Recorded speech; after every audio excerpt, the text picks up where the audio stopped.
So I've been thinking a lot lately about kindness, and I'm just wondering, can we say enough about kindness? Is there enough written about kindness? I think the answer is no. And there's a beautiful quote that I found the other day. It goes like this. This is not written by someone who is religious, I don't think. And she says, I've learned that people will forget what you said, people will forget what you did, but people will never forget how you made them feel. I think this is true. So this quote is from Maya Angelou, and she was an American poet, a memoirist, and a civil rights activist. She was born in 1928. Anyway, she died 2 years ago. So when I reflect about the people in my life that come to mind immediately because they showed me kindness, there's so many people, because it doesn't have to be this huge, big event. It's usually these little things that just stick in our mind forever. So I'm going to tell you a few that just come to mind easily, and then when you're sitting on the cushion at some point, you might reflect on the people who've demonstrated kindness to you, and just notice what it does to your mind when you just reflect on kindness. So the first person that comes to mind is the public health nurse in Rocky Mountain House. And she was the one who would come, to school and give us these horrible shots. And before school, I'd have to go to her clinic. I just remember seeing this, what seemed to be a huge syringe, about 3 feet long, with this long tip. And so the deal was that on her desk, she would have these jelly beans in a jar. And even as a small child, I thought, that's going to make me feel better about this shot? A dumb jelly bean? Sorry, Velma, that's not going to cut it. But what did cut it is Velma loved us. She was a very good friend of our family. It was clear she adored us. She never had children of her own. I think Velma adored every kid. She was a public health nurse. She saw hundreds of kids. And nobody was afraid of Velma with this needle this big, And so I would begrudgingly go and stand next to her while she put this thing in my arm, and it hurt like heck. But you know what? I didn't mind because it was Velma Day. And I knew that she loved us. And then another example that comes to mind is the teachers I had in school. So I kind of lucked out, I think. I had some really nice teachers. I had a few that were kind of, tolerable. I had a few that eventually I labeled as, difficult to bear. But mostly I loved my teachers too, and especially my grade 1 teacher. She just loved us. It was her first year teaching. She was very attractive and young, but she loved us. It was clear. So guess what happens when you know that there's kindness coming from someone? You thrive. We thrive in a culture of kindness. We do. I just loved grade 1. And some of the kids in my class I knew didn't. I can remember the first day of school, my neighbor Teresa, she was so bent out of shape about going to school and leaving her mom, she threw this fit and was screaming, and it took 4 adults to carry her into the room. And everyone else was like, too bad it's so hard for you, Teresa. But Teresa got over it because Miss Weber, the grade 1 teacher, was just divine, because she was kind. And so then I have very many relatives who over the years have shown me tremendous kindness. Many professors in university, and then of course the greatest kindness that we can ever experience is the kindness of our teachers, who day in and day out repeatedly tell us what to practice. Repeatedly they ask us to say it back to them, and we're sort of scratching our heads and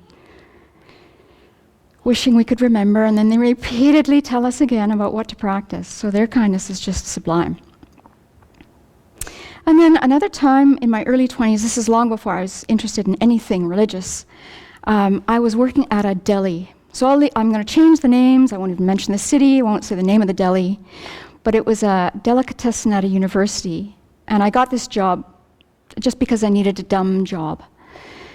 And it was a delicatessen that served the most magnificent food on a university campus. And we were busy 24/7 because it was fantastic food. It wasn't that expensive.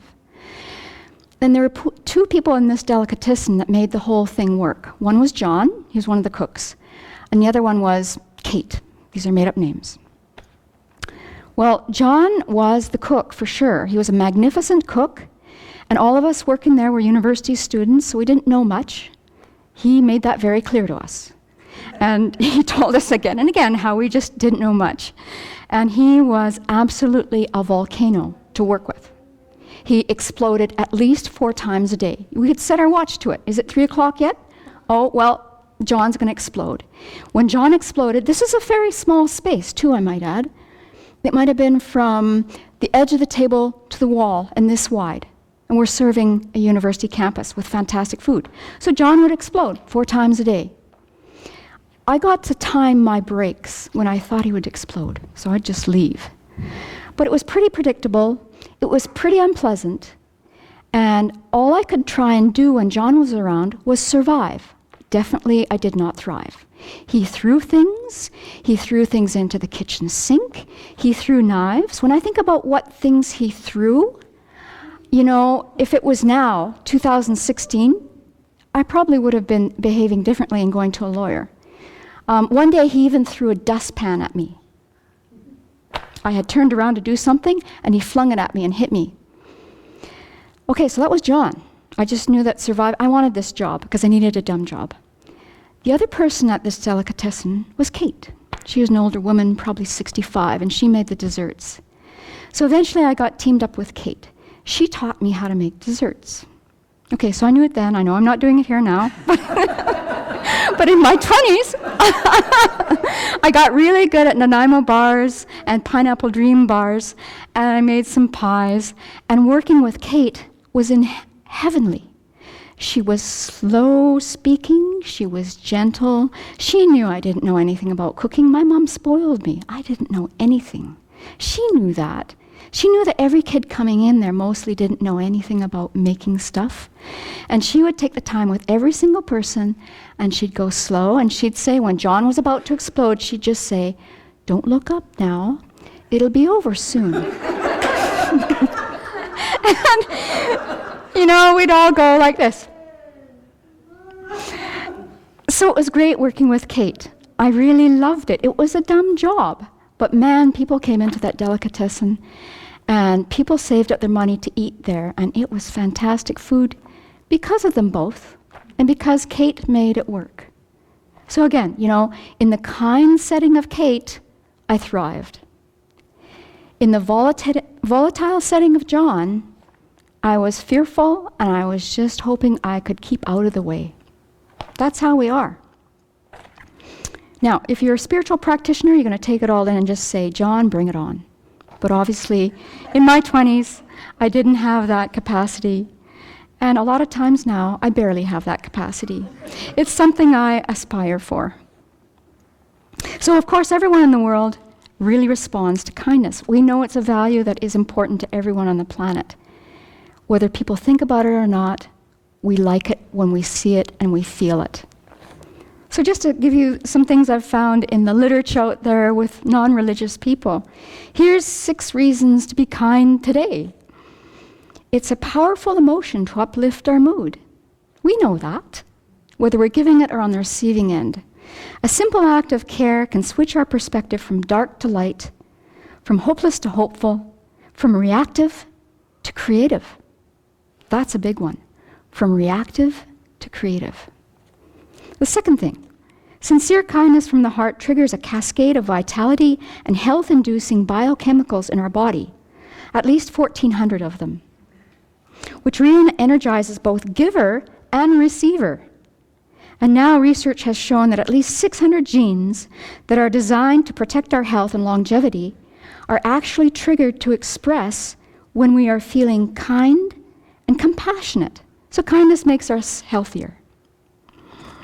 Third thing, kindness can interrupt a stress cycle so that both giver and receiver can reset and move forward. Sometimes we get locked in patterns of reactivity, fear, or upset. A kind act can not only diffuse the negative emotions, but in that process, a window opens for more positive solutions. The fourth thing, kindness slows aging. So forget Botox, forget all of that stuff. Worry, fear, anxiety, and self-centeredness are all accelerators of aging. The stressful emotions we all experience separate us from the kindness and love of others. They create walls of a prison we are now the inhabitant of. No one wins. A simple act of kindness can dissolve the worry so that instead of aging needlessly, we can feel the forward momentum of hope and come alive. The fifth reason why we should be kind today. Kindness creates loyalty. Boy, I've seen that over and over and over again in the workplace, in different communities I've been in. For sure, it does it.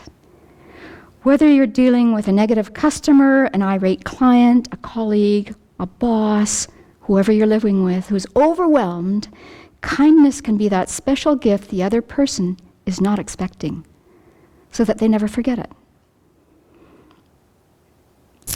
Sixth thing, kindness just feels better. Ever faced with a choice to ignore a person in need?